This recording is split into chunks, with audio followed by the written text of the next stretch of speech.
श्री कृष्ण भगवान को हम सच्चिदानंद स्वरूप प्रभु को प्रणाम करते हैं। यह श्रीमद् भागवत कथा का महात्म्य सूत जी को शौनक आदि ऋषि पूछ रहे हैं।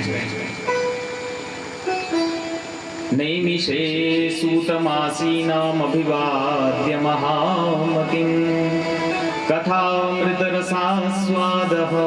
कुशलः शौनको ब्रवीत। नैमिष क्षेत्र है, निमेष भगवान का नाम है और निमि चक्र को भी कहते हैं।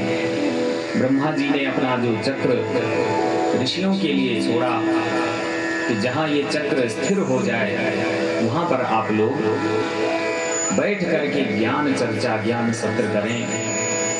तो उत्तर प्रदेश में सीतापुर से आगे, लखीमपुर खीरी से आगे यह नैमिषारण्य तीर्थ है, जहाँ पर ऋषि जन 88,000 शौनकादि जो ऋषि हैं वे सदैव ज्ञान चर्चा करते हैं। अब शौनक कथामृत के आस्वादन में अत्यंत कुशल हैं। शौनक जी महाराज पूछ रहे हैं, हे सूत जी, आपको गुरुदेव की बड़ी कृपा है, आप कथा सुनने में बड़े कुशल हैं। वस्तुतः कथा सुनने की कुशलता यह है कि अज्ञान बन करके कथा को सुना जाए और उसको अपने कान के दोने से भर भर के पीना चाहिए।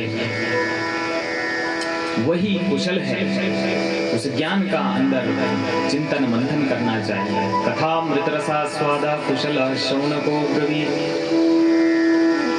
सूताख्यायी कथा सारम मम कर्ण रसायन। ये सूत जी महाराज, अब हमको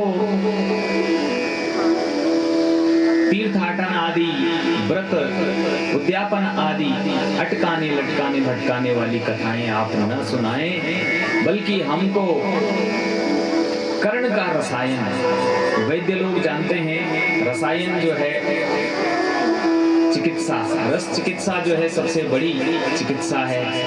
रसो वैसा, हमारे यहाँ वेदों में कहा गया है रसो वैसा, वह परमात्मा रस स्वरूप है। आप लोग जानते ही हैं रस में बड़ा आनंद है। छोटे छोटे बच्चे भी यदि भोजन नहीं करते तो जूस उन्हें पिला देते। रस आनंद है, शक्ति का स्रोत है।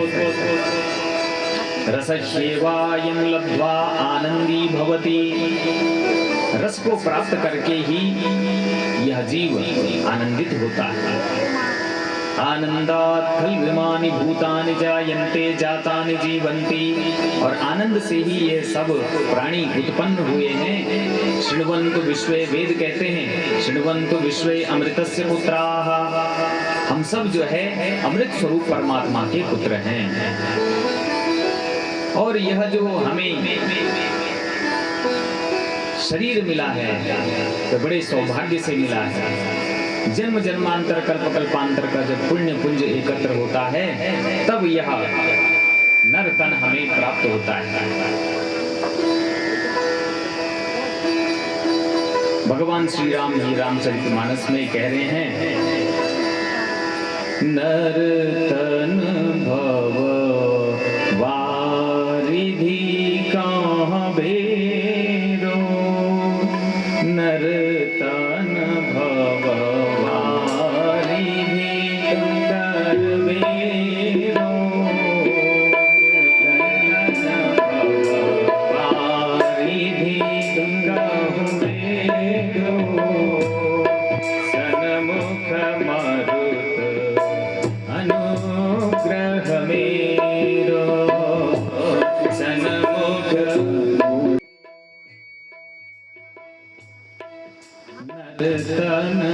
ये जो मनुष्य शरीर है ये भव सागर, संसार रूपी सागर को तारने के लिए बेड़ा है, नौका है, एक जहाज है।